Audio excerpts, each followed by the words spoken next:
pressure V1. Rotate.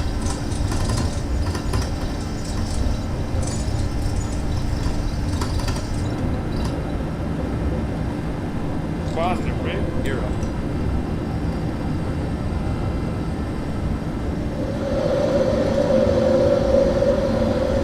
Bring up to 15 degrees.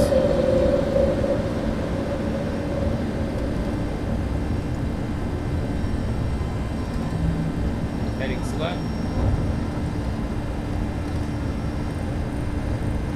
And to our initial fix. At 1000, cross climb, and dial to around 200. Showing flap indication on the tape. Flap 1, speed check, and another flap indication. Flaps up, speed 2. And shall get a 230 on the speed. Flaps up, sleds up.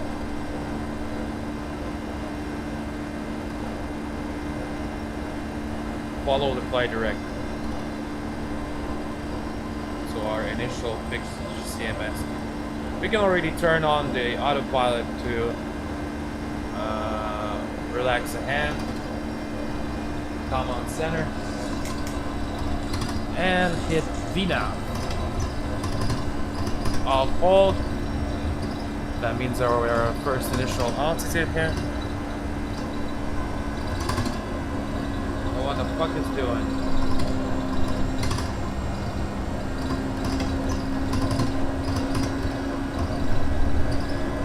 Nah.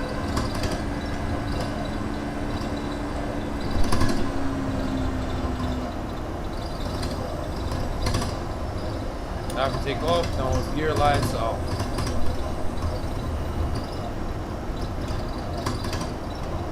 Speed, vertical speed, heading select command. Go direct to our first intersection. Hit direct intersection, CMS key, select, and go direct. Execute. Hit on LNAV. Bam. So it's gonna follow LNAV mode right now. We are 5,000. I'll hold LNAV. Speed. As we climb to our cruising level, which is going to be 330, we select it here first, an MCP 330, and hit VNAV. Now it's EPERC, VNAV speed, LNAV. So it's gonna VNAV and LNAV. It's gonna take all the data from our CDU and just follow the magenta.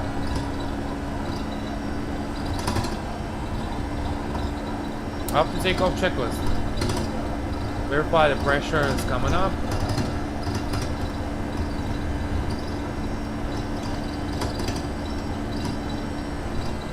After takeoff, backs auto, landing gear up, flaps up, altimeter set.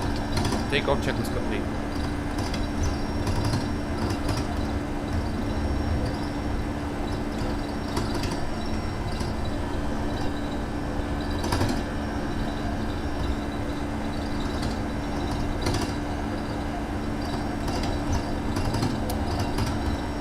Хай, все летаешь, командир, как то ничего? Привет, нормально, нормально. Как Майами гудит, гудит.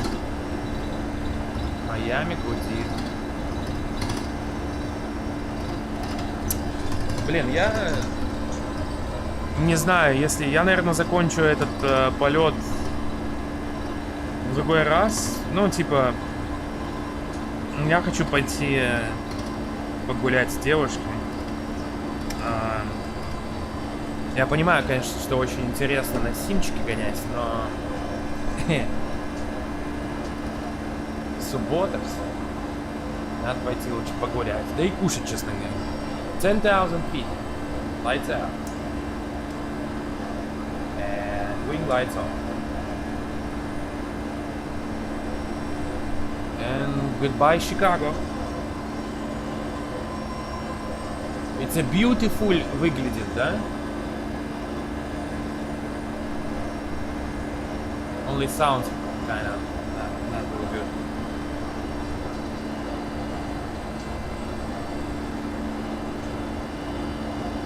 Но это мой саундпак, что могу поделать.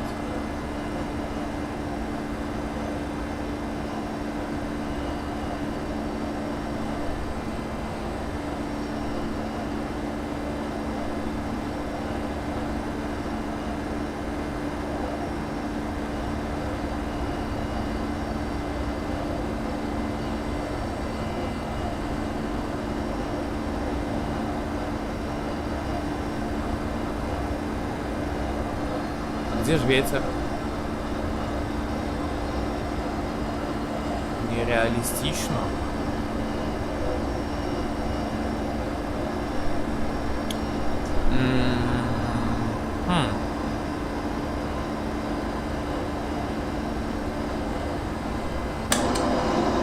Ебать.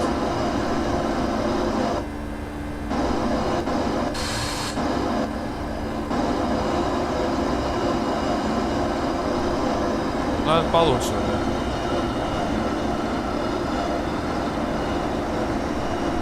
Очень мудрое решение действия пообщаться с девушкой вместо игрульки. Но игрульки я подрубил. Я объясняю. Сейчас, блять. Игрульку я подрубил, потому что я пообещал чуваку показать...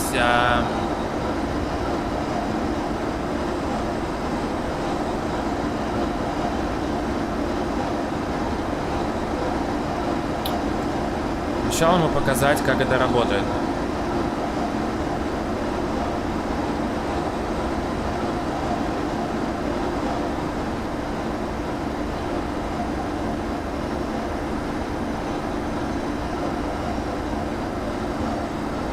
Ну, а девушки, как говорится, сначала самолеты, ну а девушки потом. Вы же понимаете.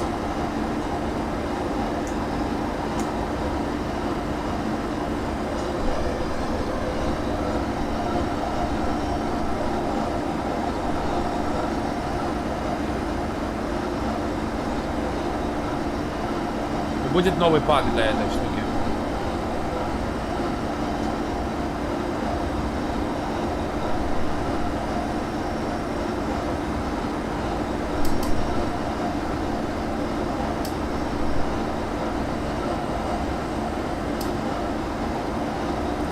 Follow up with a heading.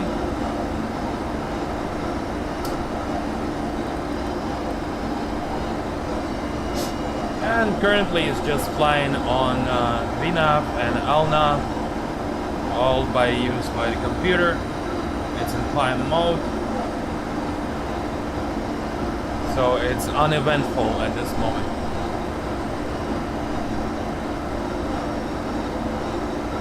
Ну красиво, ёшки-матёшки. Слушайте, здесь, конечно, хуйня.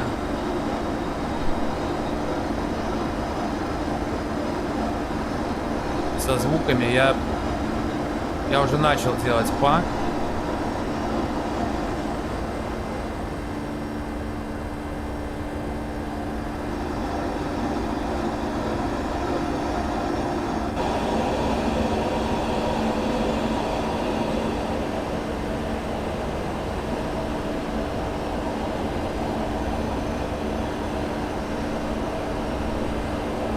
Звуки не затихают еще.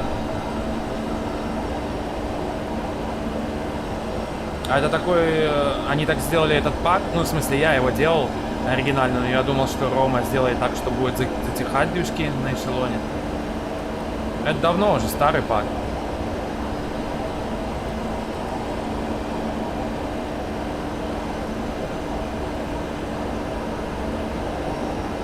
Ну ничего, мы сделаем красиво будет.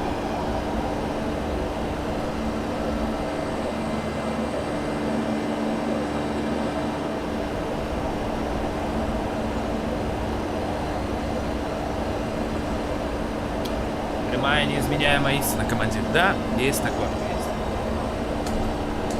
Чуваки, я честно скажу, за последние блядь, месяц, наверное, или полтора. И я так устал от женщин, я вам скажу. Это просто пиздец. Не то, что я, блядь, решил пойти по Твичу.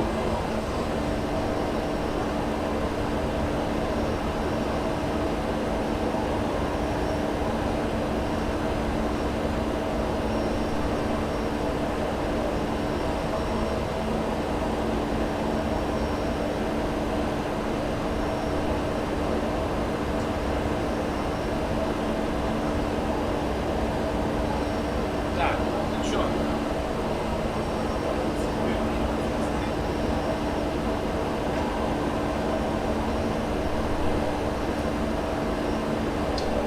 Летит, пердит, свистит мой самолет.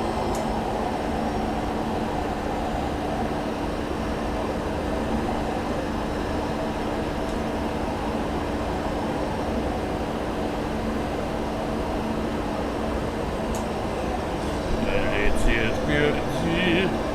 Have you tried the free F mode? No.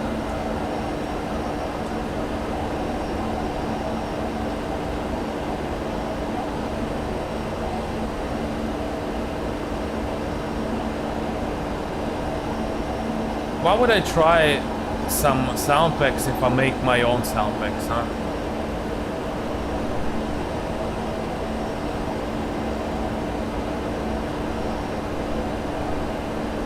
Ладно, Вася, удачного тебе полета, стрим попозже пересмотрю. Хорошо.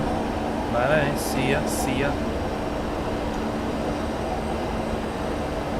For this aircraft, the Blue Sky Star will publish a new sound pack, which is gonna be the Pro Line sound pack, which is gonna be recorded off of Real 757. I'm working on that as we speak.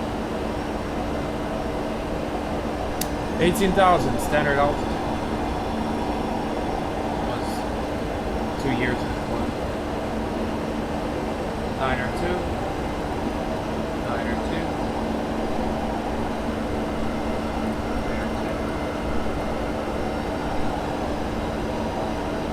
Switch off the seatbelts.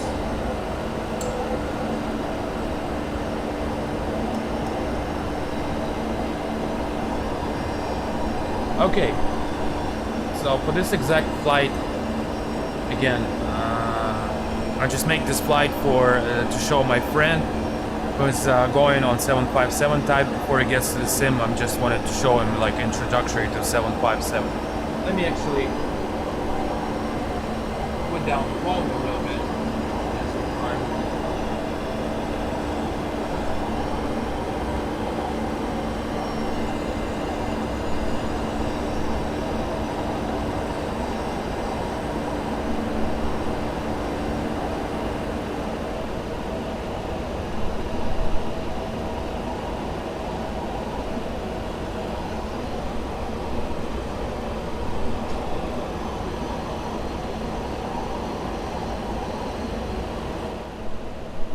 So I can explain to him a few things.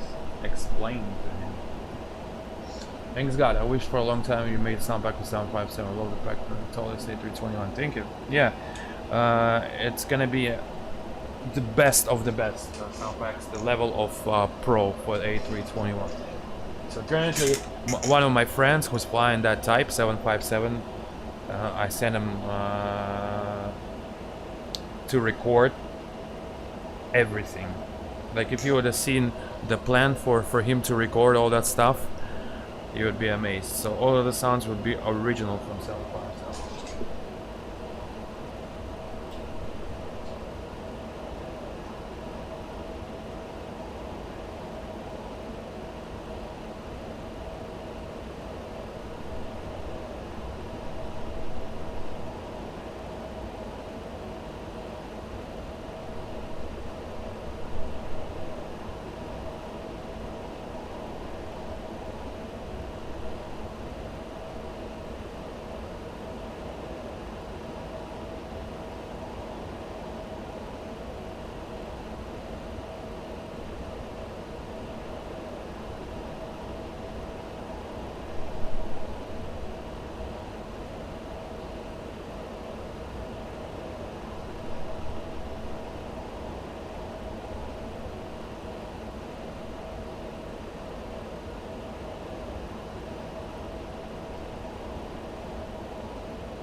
Vladimir Putin, gay communist.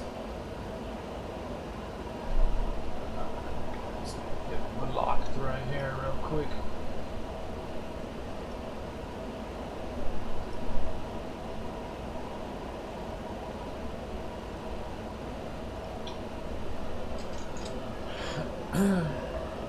Why is it shaking like that?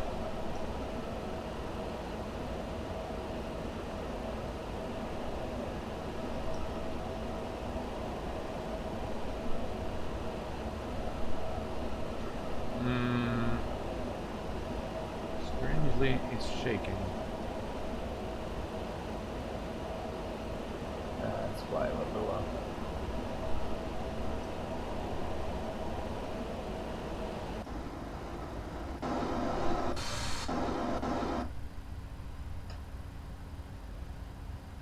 I wonder where the fuck is wind sound here.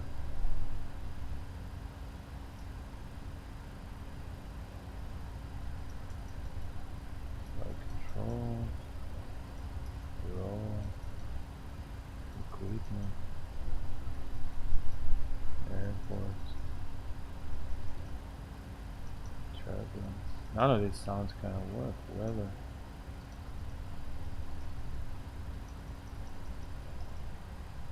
Yeah.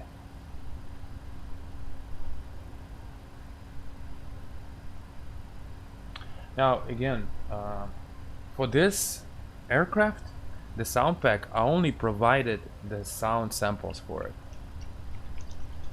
They made it the sound pack themselves, so I don't know what they did here. Like I mean, I would totally make it differently, but anyways. So yeah, the Pro line for this aircraft would be amazing.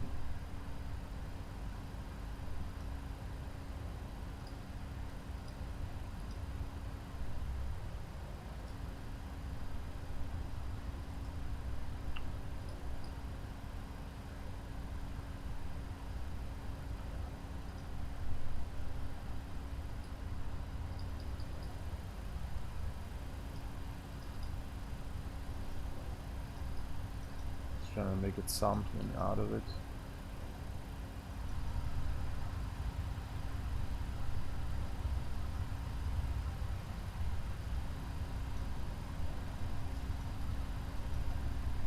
Meh. It doesn't even have the wind sound.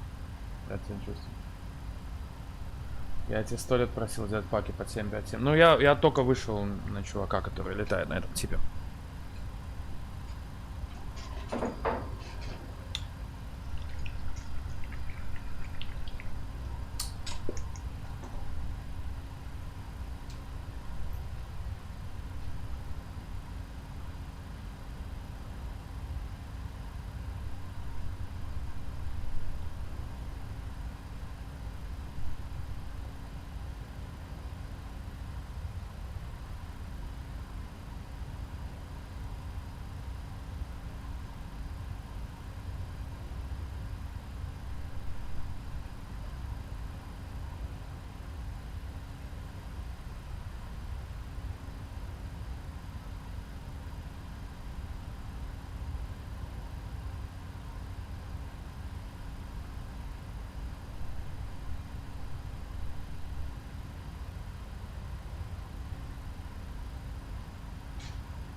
Да, так что будет скоро.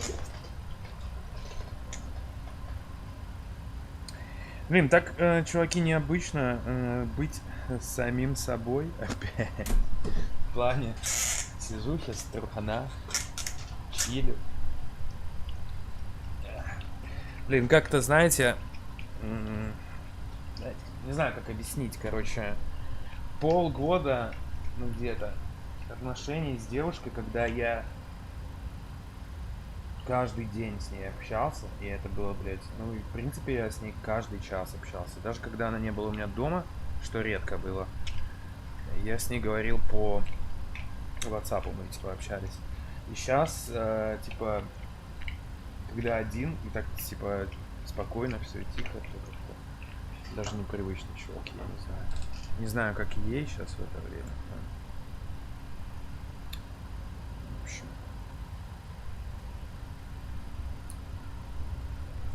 Hope they're gonna ask you to make sound pack from coming 777 V2. Oh, 777 V2 is coming.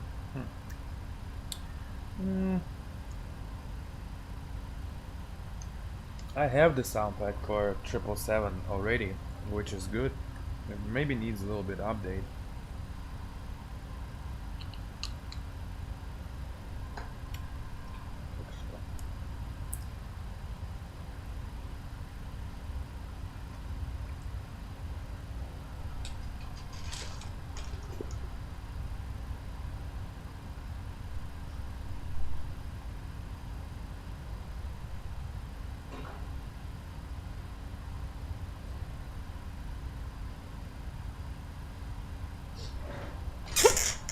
There's no fucking wind here.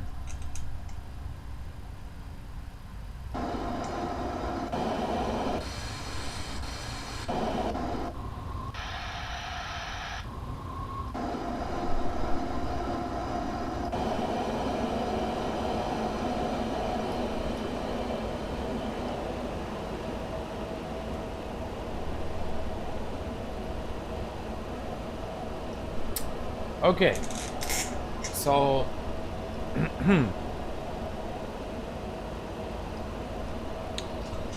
let me explain a little bit for my friend who asked me to explain a little bit about introductory about this plane. Let's start from the lights. So I already explained how the lights external work. Let's explain about these lights. The cabin is self-explanatory. This is a cabin lights, pretty much. If we sit it on, you can see the cabin. It also controls from the cabin itself. Chart lights, those are pretty much what it is self-explanatory to. Chart lights.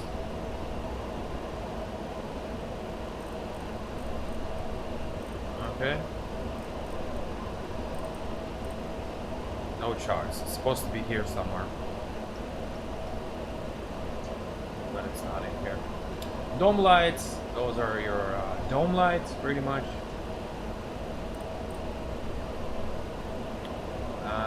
I set them to leave it just like this, just so kinda you can see the whole picture.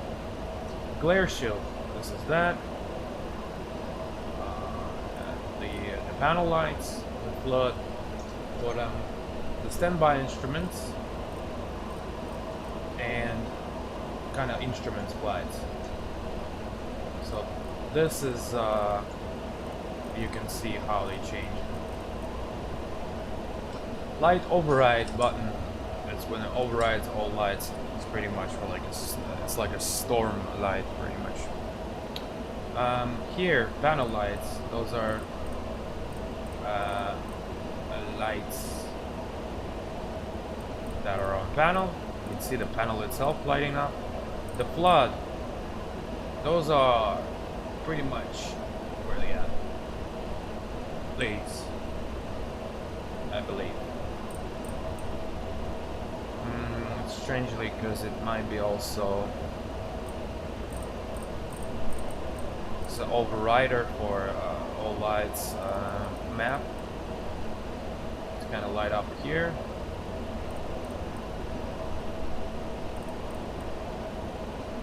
Yeah, that's map line right here. Just a bit of it. Same on the left, on the right side. Just a bit of left map line. Flood. What the fuck is flood lights here? You see, I'm not too much familiar with this aircraft, but I explain what I know. Okay, so with lights, we figure it out. Let's explain from battle up to down. Here's all the circuit breakers. You can find plenty of them. It's an aft overhead panel and forward overhead panel. You'll find the IRS panel. Let's put it a little bit. 3 selectors, which are normally in nav. for the flight, you don't move them. ATT for the, that's abnormal. And align off, that's on the ground. The yaw damper always stays on. It automatically extinguishes when hydraulic power is not present. Elect engine count stays norm and guarded. Hydraulic pumps during the flight stays on. Just on.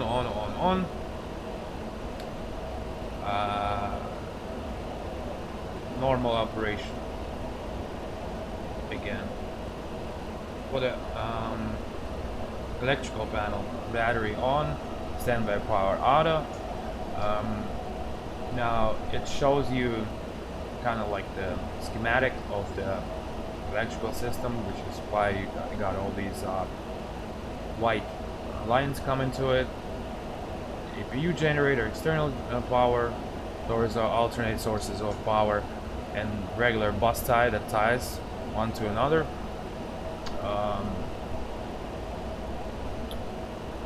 And then the utility buses and generator, left and right. Those are discs. Gen drive disc disconnect, you're always guarded and off. If you disconnect one of those in flight, you gotta reconnect it on the ground. You can't connect it in flight. APU, pretty self-explanatory. On, off, start. Start for 3 seconds and leave on. It's APU, auxiliary power unit, that gives you air and power. Small turbine in the back of the plane, and only can provide electrical power to certain altitude depending on the aircraft.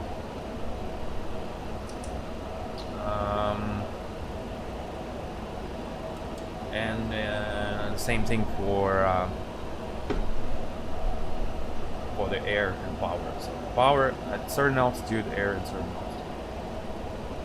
Mercy lights armed and guarded for the flight. Ram air turbines in case the aircraft loses power. Small turbine that falls out. Never knew actually had it in some plastic. Anyway. Engine start switches, both already explained those. Now the engine start selectors usually stays on auto in flight. Ground is just for the ground start, and continuous, the CONT, this is for like a restart at flight. Also continuous for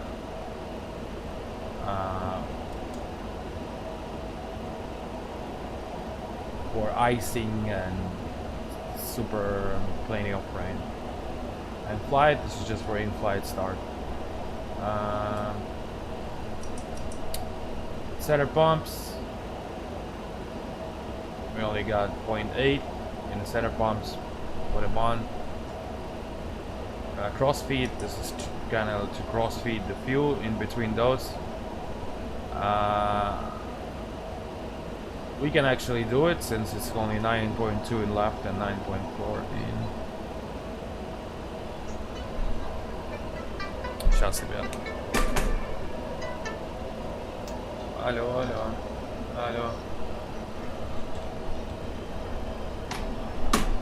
Oh.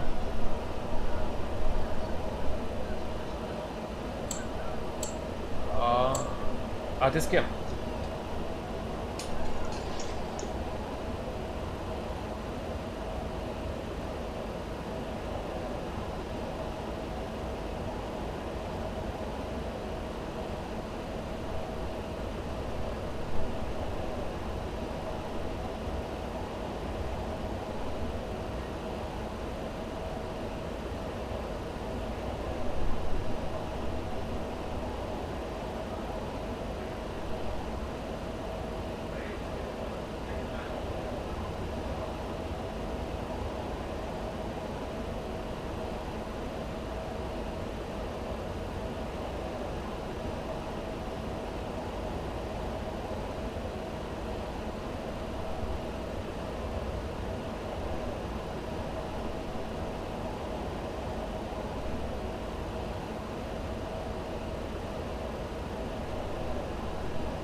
Got it.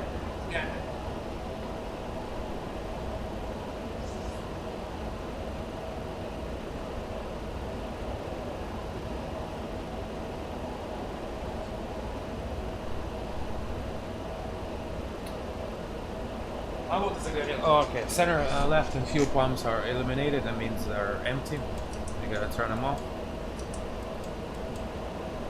And they're extinguished. Okay. So back to the panel.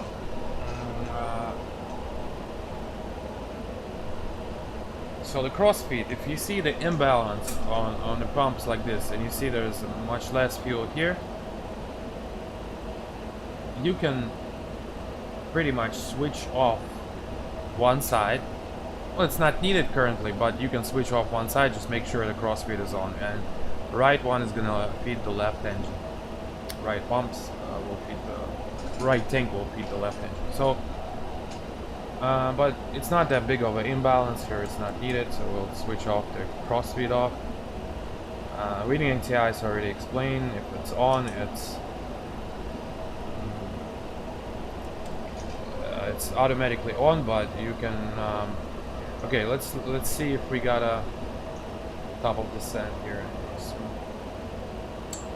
The top of descent is there. Okay.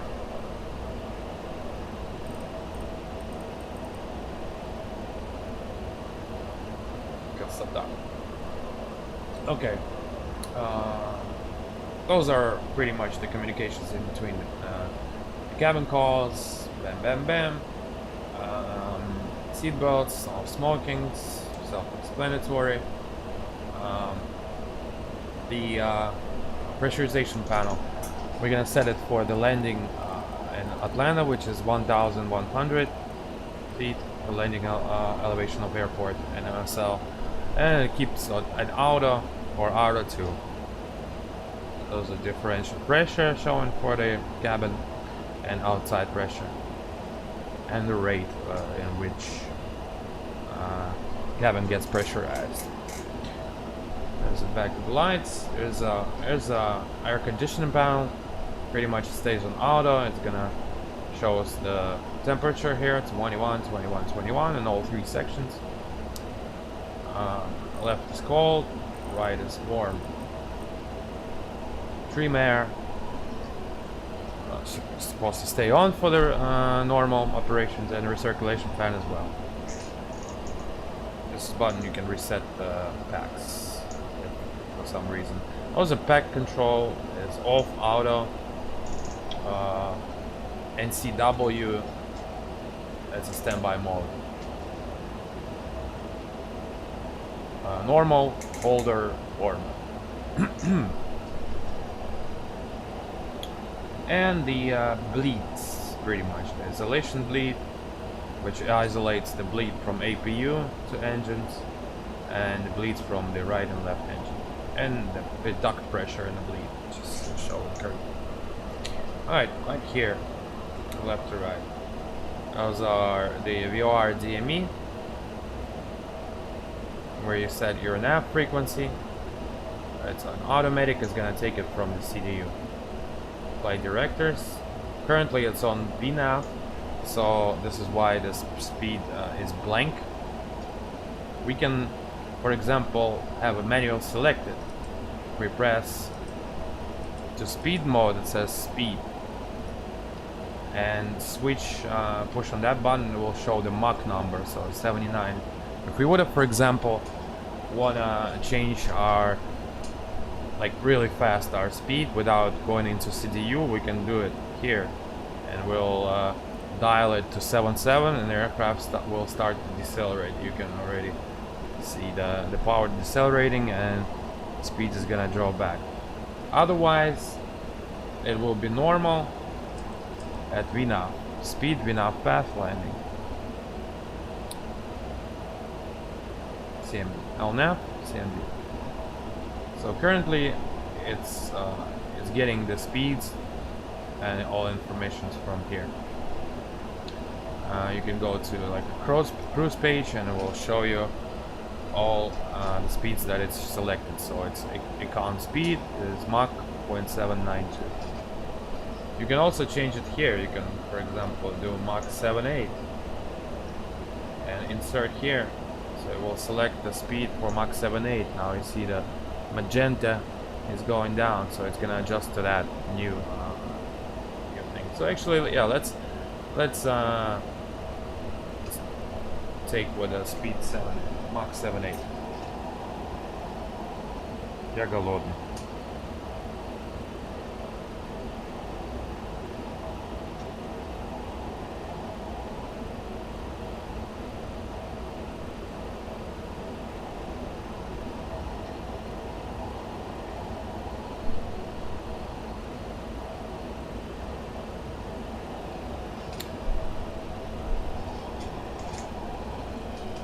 Alright, again, so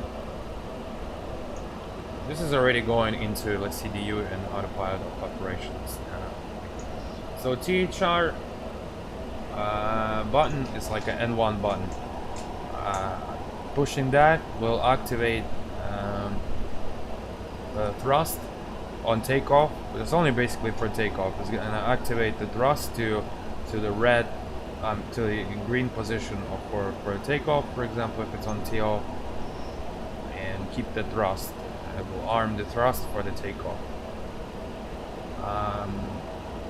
Auto thrust arm will pretty much arm the auto thrust, which is your levers will follow automatically.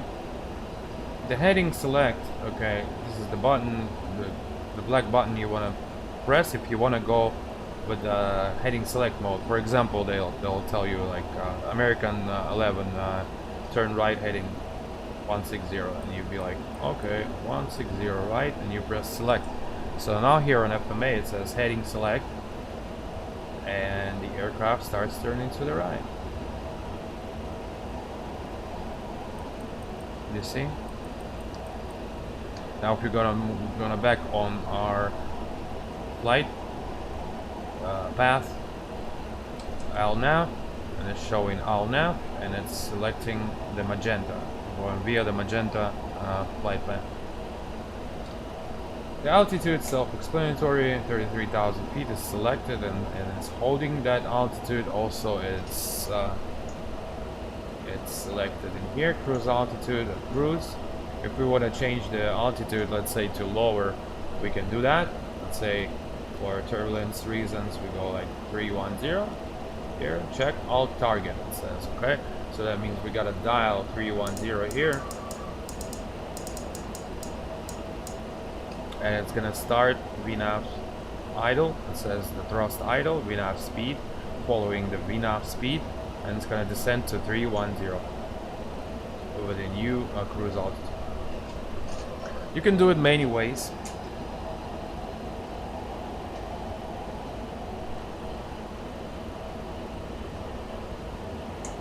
Меня зовут Пакуш.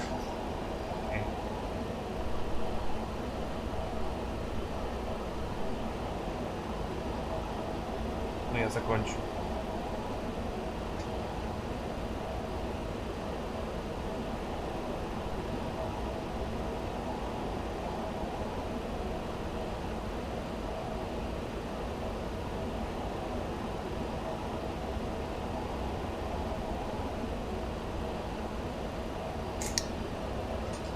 Покорен от пилота чуть-чуть.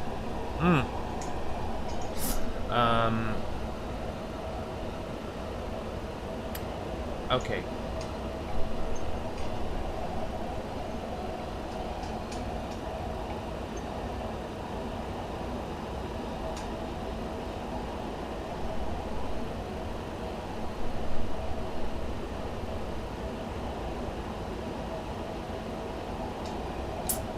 Okay. So, for example, we are cruising at 31,000. What if we want to go back to 330? But I'll show you the way, other way of doing it. You got actually three ways. The one I showed you right now for descent and for check target altitude. Yeah, the same. We can do either that way. soon as we're gonna select this altitude here, by itself it's not gonna do anything. Oh, it is. Usually you can recycle VNAV switch, or you can do flight level change mode, and level change mode is gonna be off that max speed, which is 079. And also you can switch in between max speed and indicated speed here. On a on a crossover altitude where Mach and speeds crossover, that will automatically change. So currently it's on flight level change mode to that altitude, so it's gonna look for 079 speed. Now you can also do vertical speed climb. Usually those this is gonna rely on vertical speed, but it's not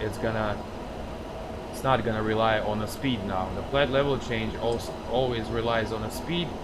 Vertical speed only relies on vertical speed.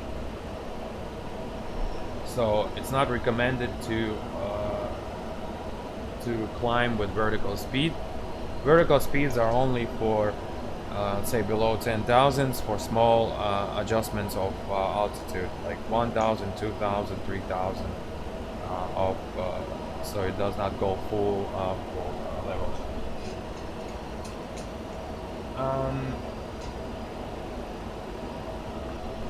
What else? The approach and localizer, this is for the approach obviously.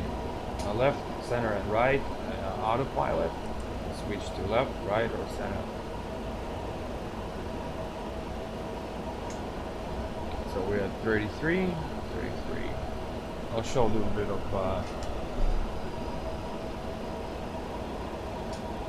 show you a little bit of I just realized how hungry I am. Alright, the top of descent is in 80 miles approximately already. The way I can see it here,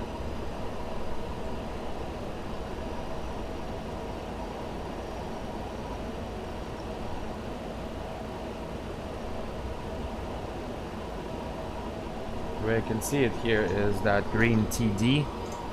This is your top of descent calculated for the arrival, and there's a 80 range, roughly 90 miles.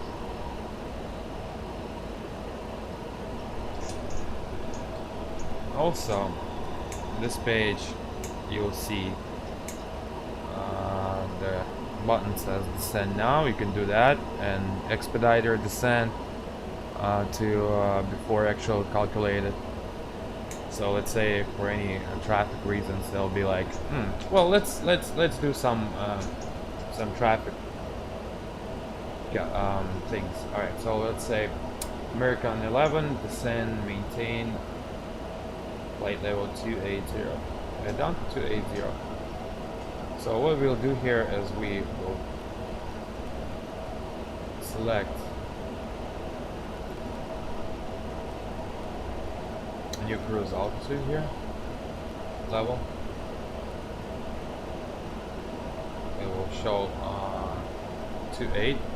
Now, the way we can descend to it without going off of VNAV, we can either hit VNAV and go with VNAV, and we're gonna say check altitude target, and we're gonna change it to 280 new flight level.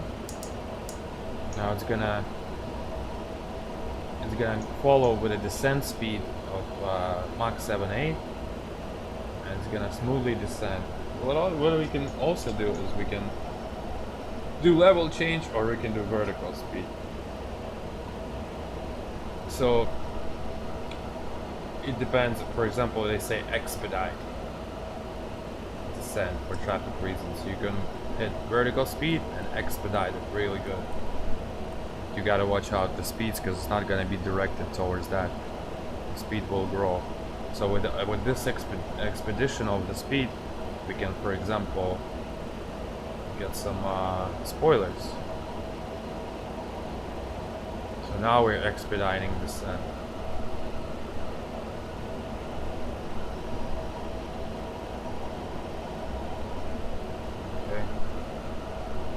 Otherwise, level change will work for descent at such speed at roughly idle thrust, flight idle thrust.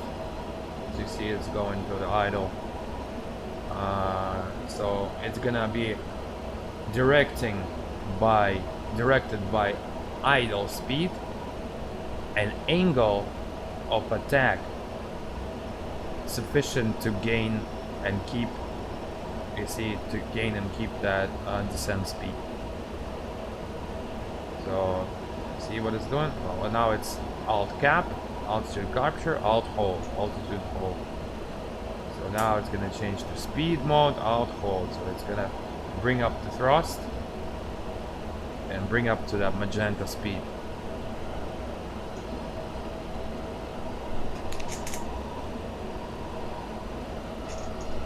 So autopilot, the MCP is MCP panel here, main control panel. It's there's a lot of things to it. It's hard to explain it all in so fast and without some things that happen. I mean, there's plenty of stuff you can do here, depending on your needs. But I'll go through it later a little bit. We're gonna fly this plane a little more because I'm making sound pack for it, so of course. Again, your standby speed indicator, pretty much here, airspeed indicator, and your main airspeed indicator is that tape. AI, it's decision height here. Your ground speed is 485, and your navigation display here.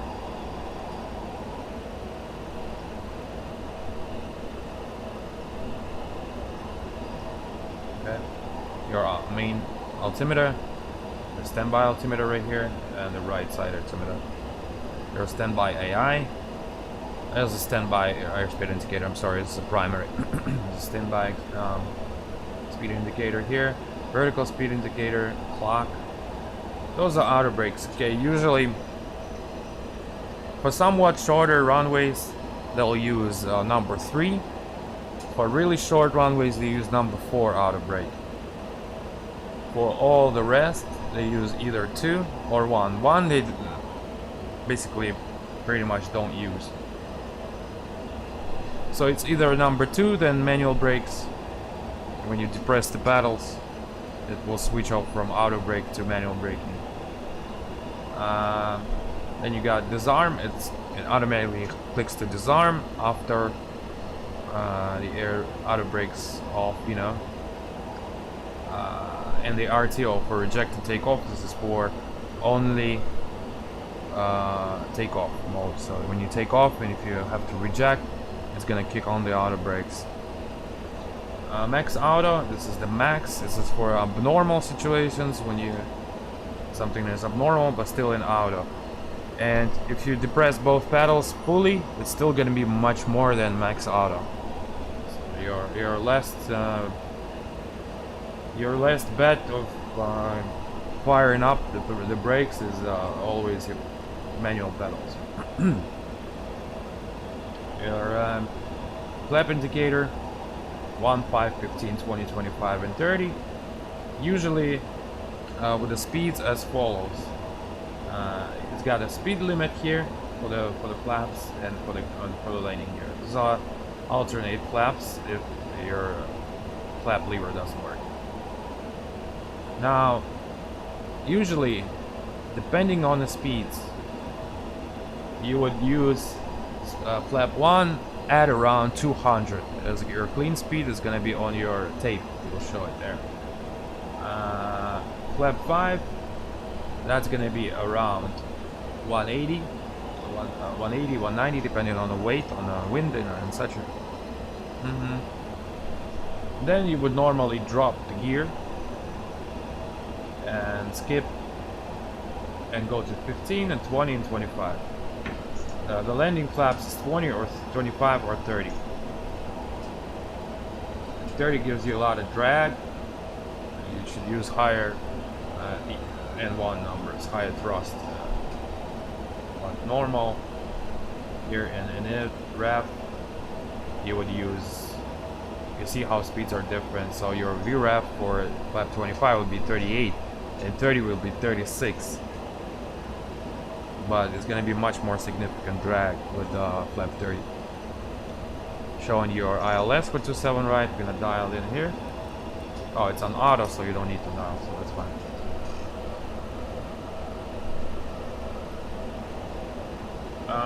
What else? Now there are different modes for the navigation displays, which are located here.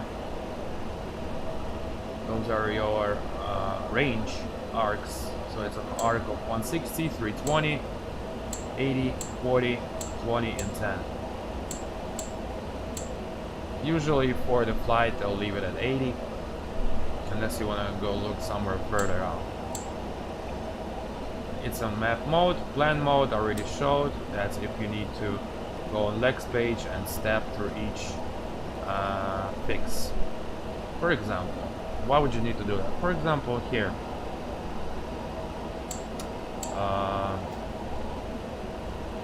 We go, you see there's a discontinuity and we're supposed to go to Mercer. There's no need for us to go all these fixes, so we can go from hit to Mercer direct. So you see our hit and then Mercer, right? So we'll select Mercer here and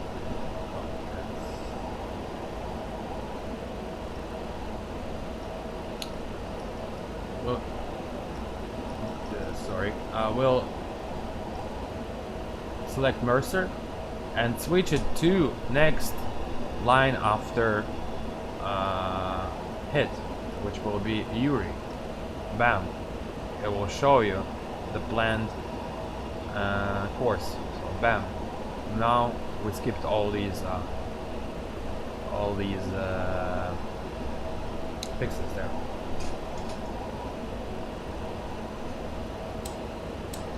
This is the approach page mode, and this is the VOR mode. Those two don't get used pretty much. When all of your approaches are using map, there's no basic needs of doing precision approach via this button, like ILS via this. So your indications are still gonna be there.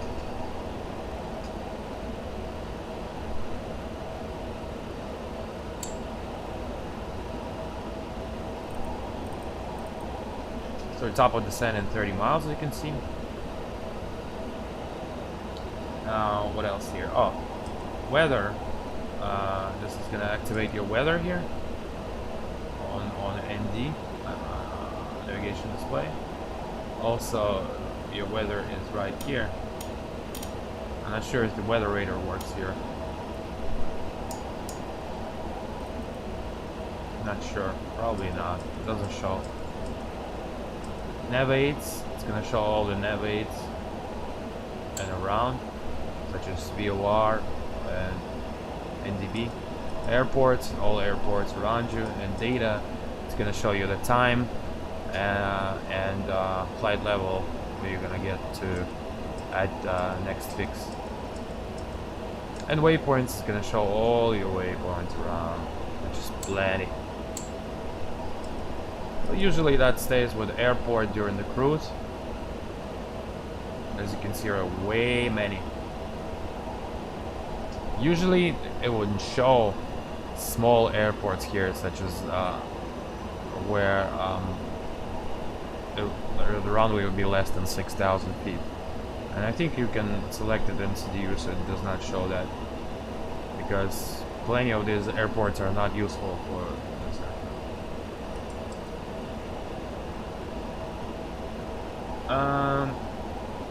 Moving on to there's a standby EPR indicator, the same thing that's on the right here in the EIDI. So also you see indicator FMC, that means something is on the FMC. It says reset flight altitude.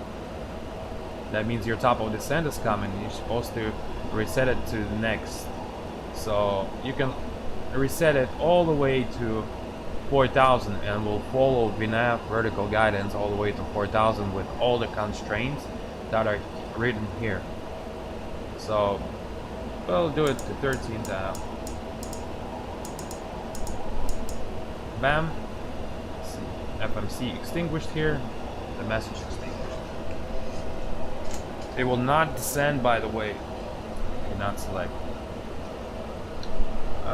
What else? So we're already on the descent, so kind of speed brakes, alternate trim, step trim, step cut out. That's for abnormal. Air trim, set and go. Your radios and your ILS frequency, which is dash dash. That means it's taken off of the CDU.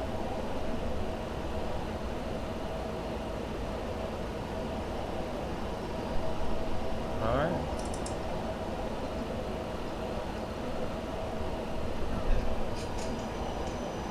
And look what's gonna happen. And here we go to the descent page, and it's showing we're gonna be descending with Mach 7.8 with crossover at 286 knots. And there's also speed limit for 240 below 10,000. You can also get some speed restriction here. You don't need it. So now it's gonna show. Oh, it's not in VNAV. It's gonna show idle VNAV speed, so it's gonna direct it towards the speed of descent.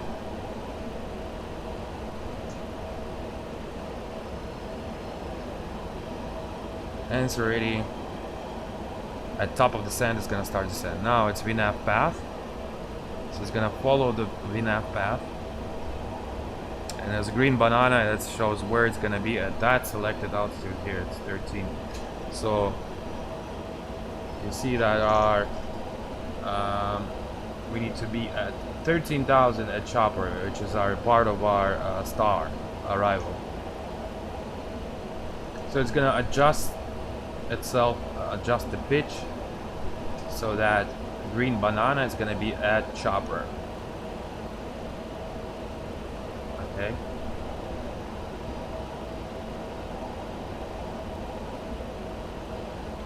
Also, we can.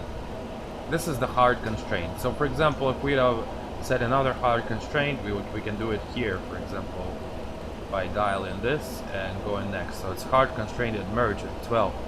So it's gonna follow all these altitudes.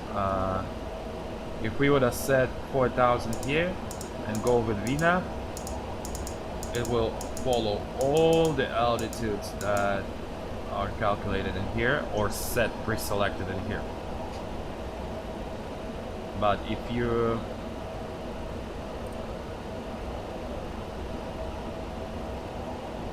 let's go ahead and put the seatbelts.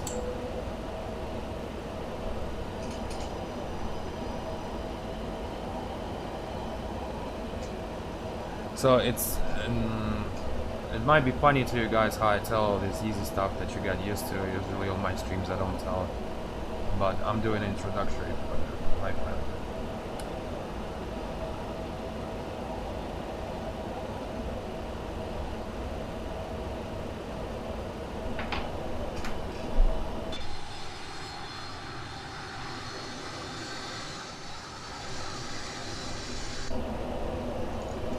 Alright. I'm hungry.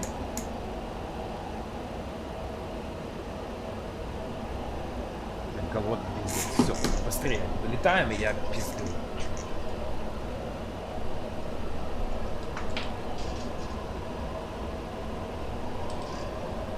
Хунгари.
надо это reflection убрать, мне кажется.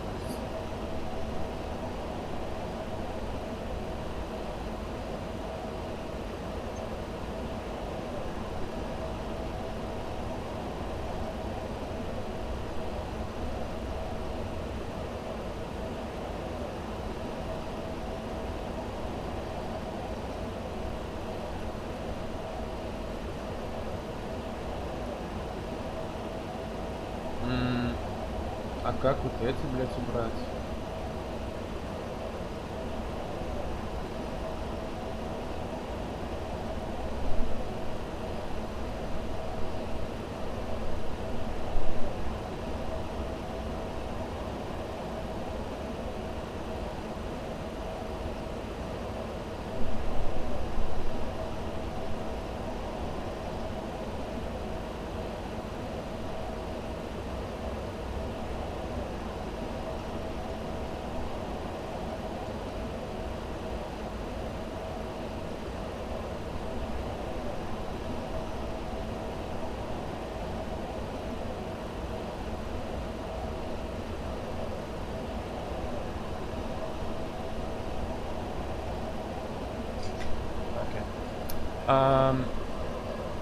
Alright, so we're descending here at 18,000 feet. Set the altimeter.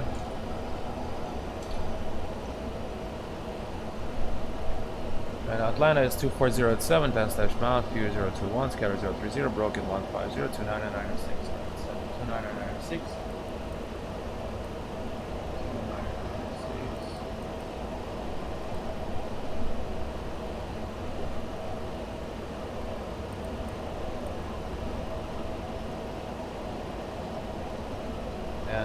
Also on 18,000 check the wing lights, logo, seat belts are on, and set the auto brake at 2.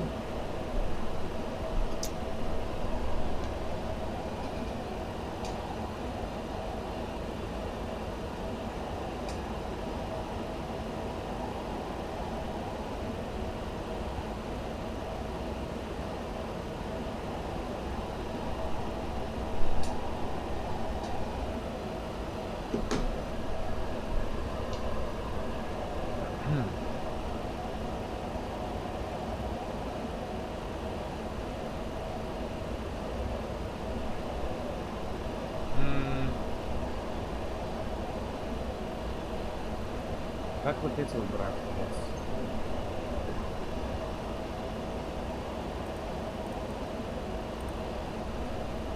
Они, кстати, вот исчезают вот отсюда.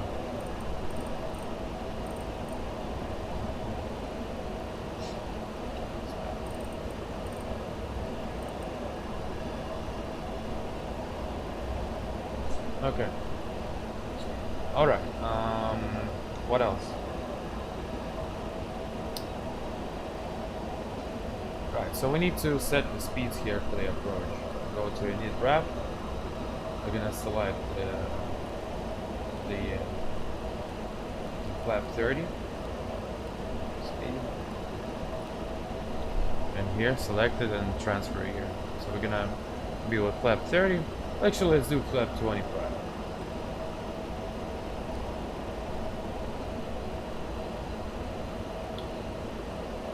The course and ILS 1130.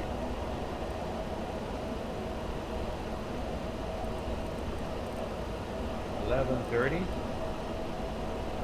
11130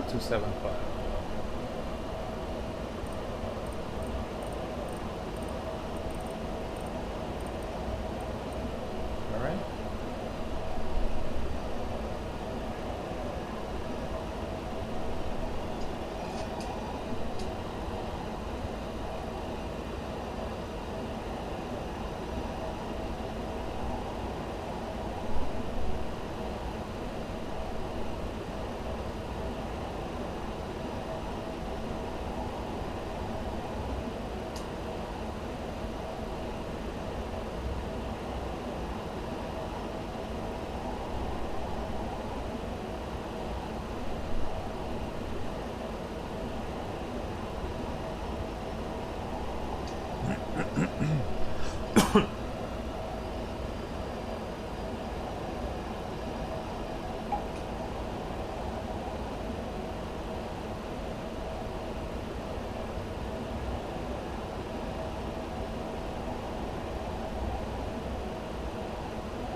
Alright. For example, if you got the speed limit for, let's say, the ATC said tell you reduce speed to 240, you can do 240 slash and enter it next speed. Now all the speeds are here is going to be 240. And next, let's say they tell you at merge reduce speed to 240. So you selected at merge 240. Now look at merge, it's going to drop down to 240.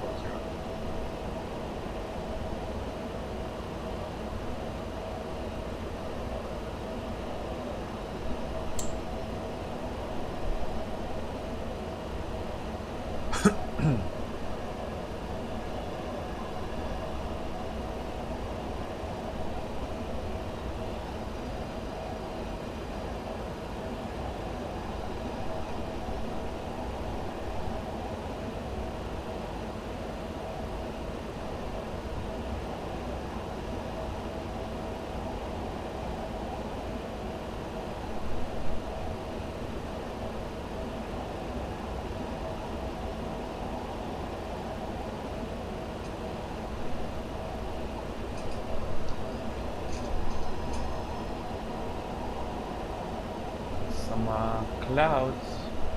Alright, so it should have been already reduced at 240. I don't know why it did not. That's strange.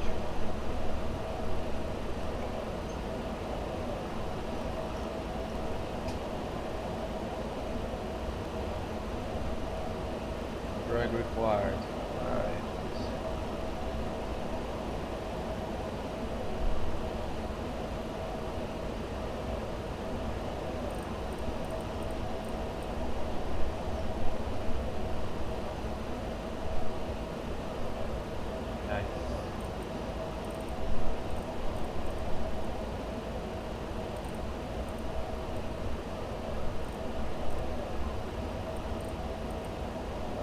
Set the lights so it's comfortable for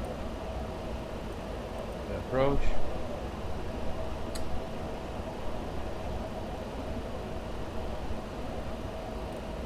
Fill the cabin lights. Yeah, prepare for landing. Alright, so sure speed brakes are down.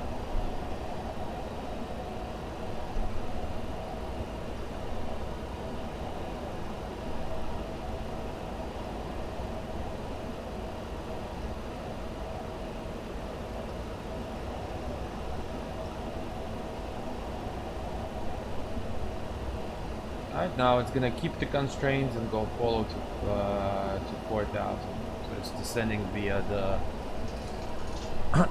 via the CD. It's beautiful around here. Oh my gosh. The you see with correct settings of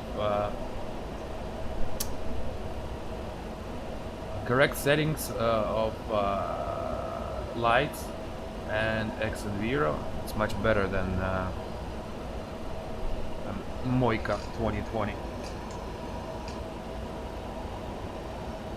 Right, so we don't need the weather radar here already. So switch that off.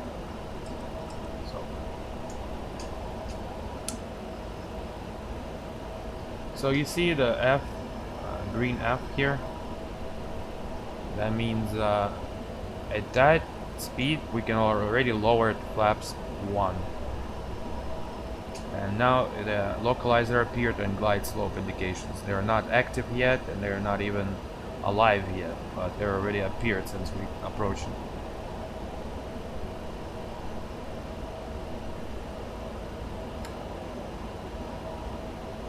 Let's do the descent checklist. Descent, pressurization, landing altitude, check. Recall, check.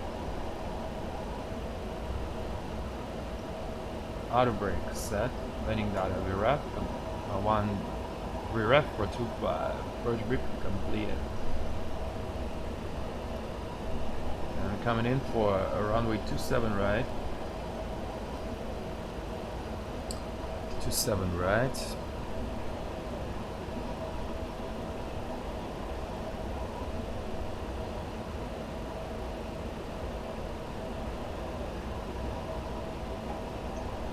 our minimums will be 200 feet in decision height, and MDA is 864. So I'm gonna set the MDA here, 264 with this bug.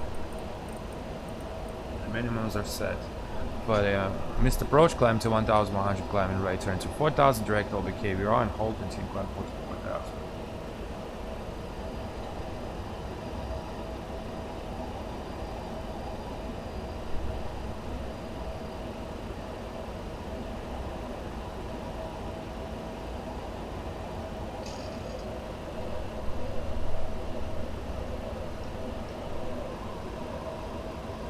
Да, я уже бегу, смотри, видишь, уже посадка, вот выхожу. На посаденочку. Да, объясняю. Я обещал чуваку объяснить. Вот уже все. Сейчас сажу самолетик и к вам.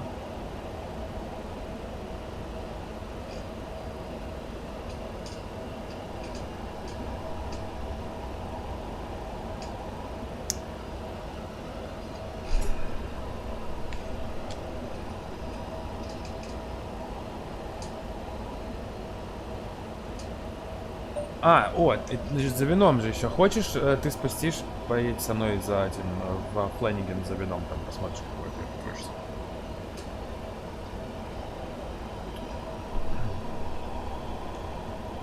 Continue descent. Follow up always with a heading select. And we are at 10,000 feet, so that means lights out.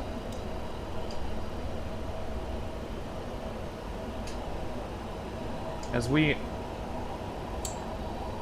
descend and get more fixes, you always change the range, so all the fixes are available to you here. Not all, but the next two at least.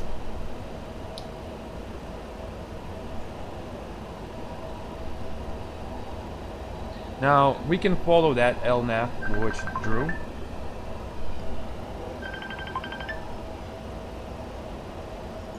Я перезвоню через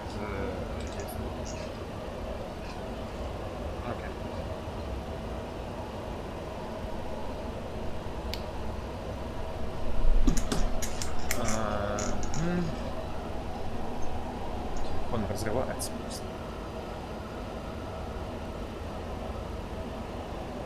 Окей, хорошо, когда буду внизу напишу. Ну, за 2 минуты.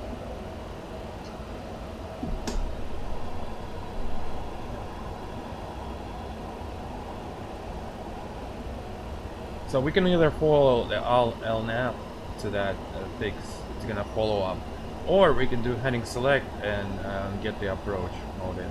So it's either or. We'll let's say following the LNAV over there is fine, but we're in a realistic environment where ATC would vector us to the initial approach fix. So they'll be like right now American 11 reduce speed to 200 knots. Reduce speed to 200 knots, American 11. And you do this. Select the speed here. And reduce to 200. But you first reduce to F speed, because you can't reduce past the green speed unless you lower the flaps.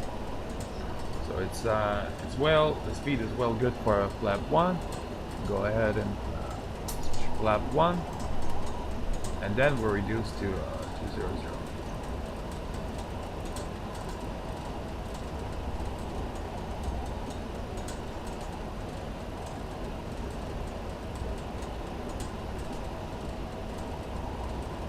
And here we can use the vertical speed to slow down even more effectively. So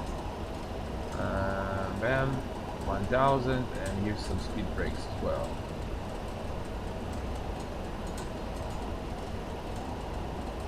So we continue descent on lower rate of descent, but lowering the speed.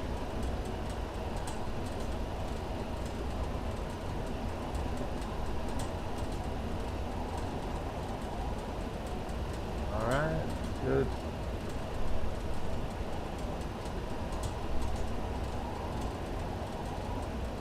get the data here at 4,000 in Mercer. Okay. So we're currently close to another flap speed here at 200. So that's why we need to get that flap in. Flaps 5, speed check, 200.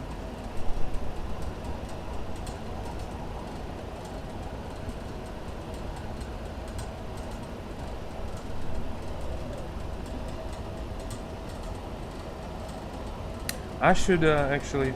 Вообще, без штурвала нельзя разговаривать по мобильной связи. Давай там аккуратнее передвигайся. You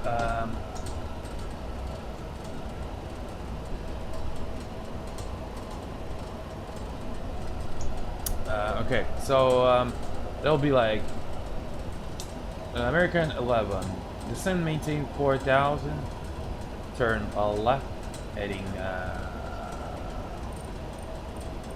say 360.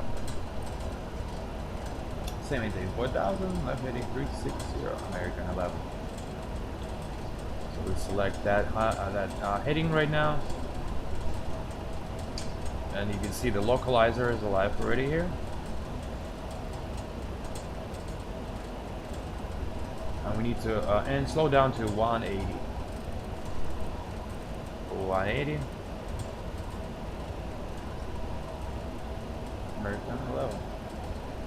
Approach checklist. Altimeter check. Navigate set. Approach checklist complete.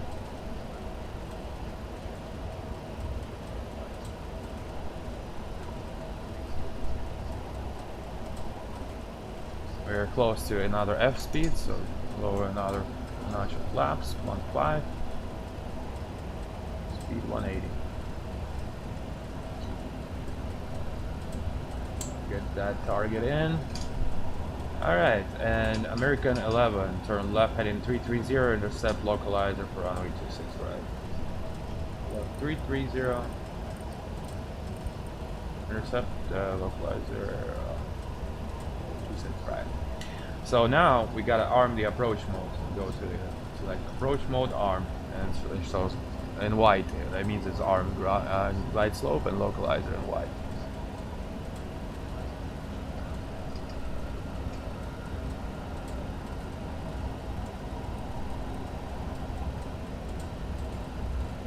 So the localizer is alive. What the fuck is this? Jesus.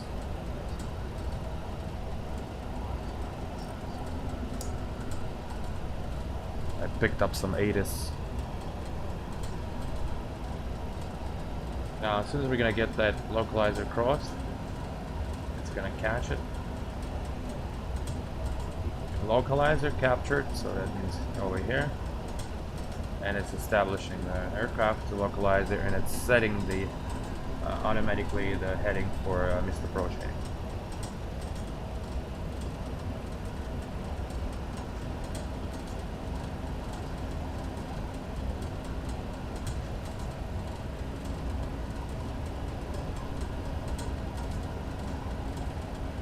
Oh, it's kind of fucking windy. Localizer and glide slope alive. And as soon as it crosses, we're gonna reduce speed to 160, just to ease off of the reducing to 160.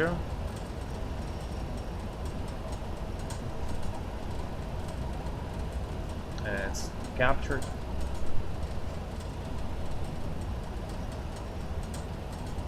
Actually, we can do 170, so it's still kind of far out.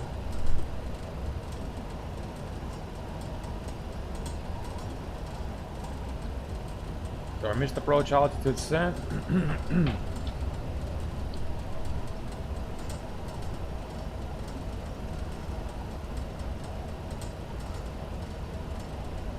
Let's go ahead and arm the speed brake.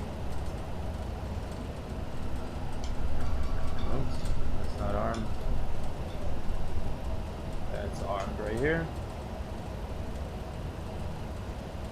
Alright. We're 2 miles prior to the final approach fix. Gear down. Lights, camera action. Oh, Jesus Christ. The fuck is this?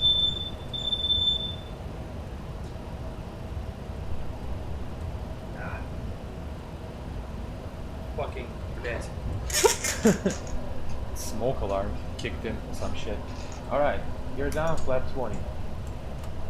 Max speed. Dial after.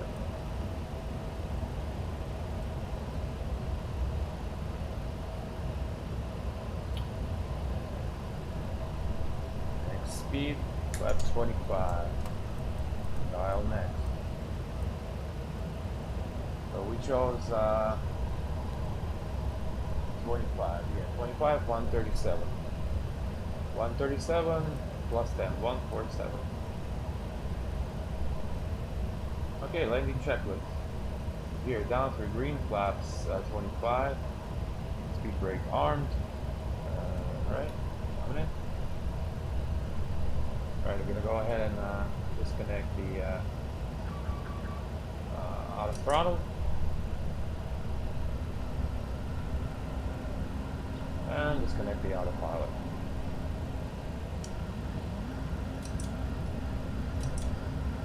Oh god, don't tell me I gotta fucking reset it somewhere here.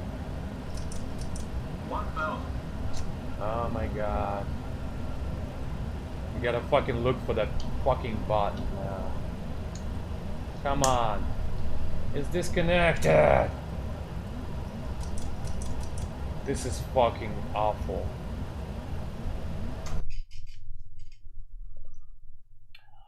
Okay, why it's fucking that resettable siren?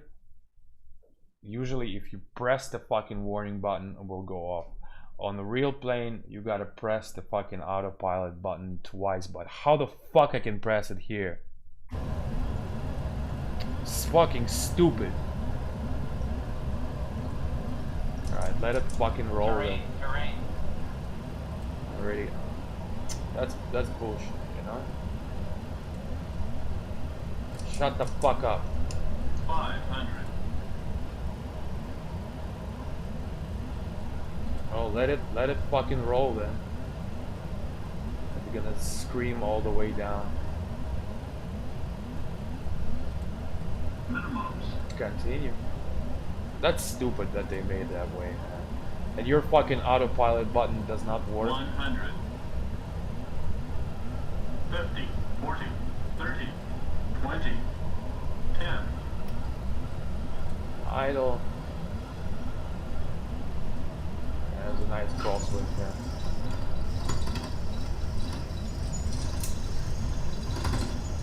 Grab green.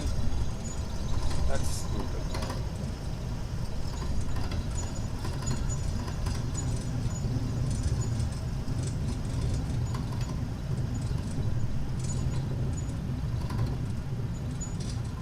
That's fucking straight up stupid. How are you gonna make this button does not... Oh my god, man. This is so much fucking stupid with this model. Okay. The reason I'm fucking... Блять. This button, okay. To disconnect the autopilot, you can press either trim or autopilot button. To reset the fucking siren, you gotta press this button twice. But how the fuck I gotta press this button if it is not fucking mapped? This is stupid, you know? Stupid shit. Oh my god, man. Flight factor, come on. This is straight up fucking stupid shit.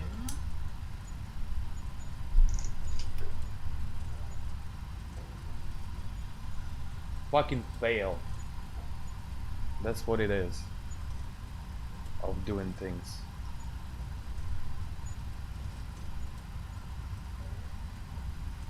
So that fucking button just...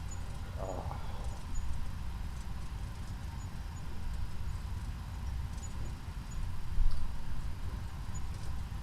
Okay, never mind. I'm fucking pissed now.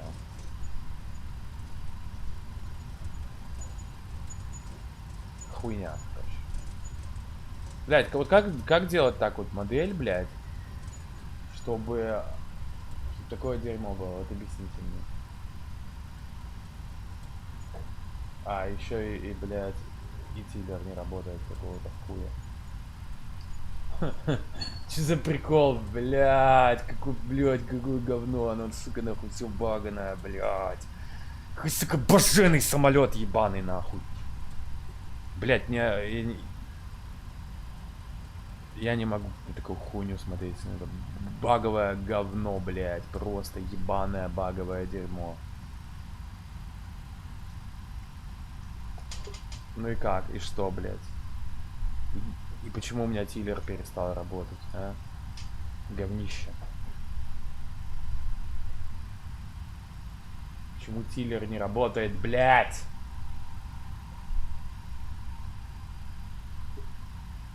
Блядь, этот дебилизм, нахуй, отвечаю.